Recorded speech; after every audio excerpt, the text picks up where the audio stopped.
welcome to your Daily Writing Habit, episode number 458.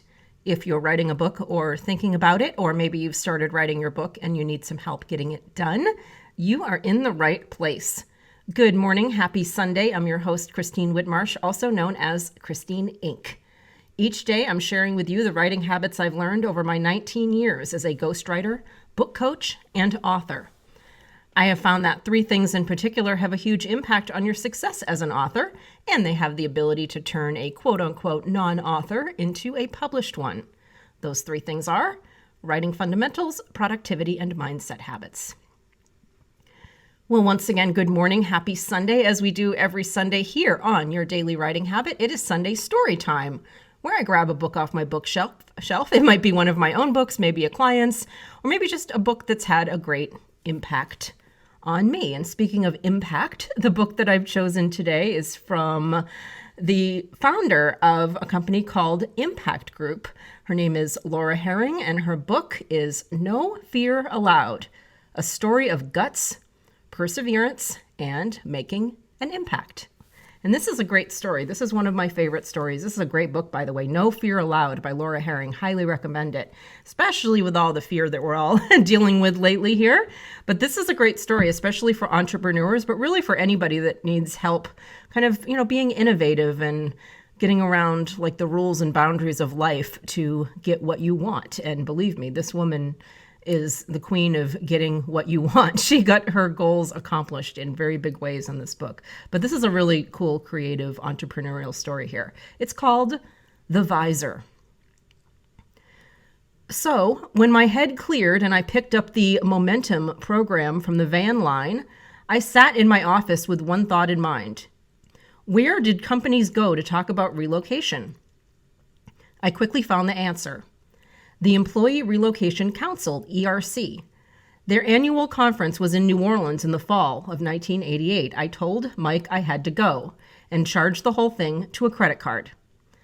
I knew I'd need to stay at the hotel to meet the right people, so at the same time I packed a bunch of sack lunches to take with me to cut down on meal costs. As a startup business owner, I wanted to save money wherever I could. Mike was amazingly supportive, credit card and all. He even made a visor for me that said Momentum to wear at the convention. This seemed a little silly to me because a visor with a business suit wasn't exactly the fashion statement I was going for, but I was touched by the gesture nevertheless.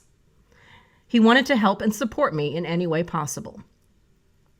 I packed 10 kits and headed to New Orleans, but as it turned out, my plan was half-cocked. When I arrived, I found out that only those who had purchased a booth were allowed to sell anything, and those who violated the rule would be expelled from conference. Sack lunches, visors, and all. Now what was I going to do? I just couldn't face Mike with bad news again. I couldn't tell him that I'd racked up further debt but was prohibited from selling the product. Instead, I brought Mike into the equation and wore that darn Momentum visor every waking moment of the convention with my business suits, casual attire, even with my cocktail dresses at evening events. I was determined more than ever to be a walking brand and conversation starter about my product. My Catholic training taught me how to fudge the concept of selling.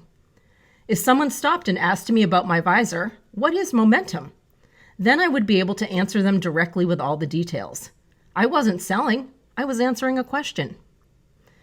At first, however, not many people stopped to ask me, so I had to come up with a plan B. Every day I would stop people in the hotel hallways and ask them what brought them to the conference. I was like Julie, the cruise director on the television show The Love Boat. Once I engaged them in conversation, they would ask questions. We'd sit down, I'd show them one of my kits, and ask what they thought about it. I turned my living room focus group into a traveling road show. The goal was to make myself available while creating a forum to talk about the product. But after dozens of casual conversations with convention goers, I realized it wasn't working. I was talking to individual attendees, not corporations. I needed to snag a big fish to come even close to recouping our investment and getting momentum off the ground. That again is an excerpt from the book No Fear Allowed, A story of guts, perseverance, and making an impact. And the author is Laura Herring. Highly recommend this book. This year more than any year, with all the fear. No Fear Allowed by Laura Herring. And here is kind of a learning question for you, something to think about. Especially in this year's kind of challenging climate, especially for those of us in business, how can you be innovative and bold in reaching your audience, in reaching the audience you need to reach to succeed? And if you're not in business, as authors, don't forget, we all have customers. It's called our readers. So we need to be reaching our readers. So how can you be more innovative and bold in reaching your readers? Using Laura as an example. Thank you for joining me here on Your Daily Writing Habit, where I am helping you write and finish writing an awesome book. And please drop by my Inc. Authors group on Facebook to let us know how it's going and, more importantly, how we can support your book writing goals. Inc. Authors on Facebook. Until tomorrow, happy writing.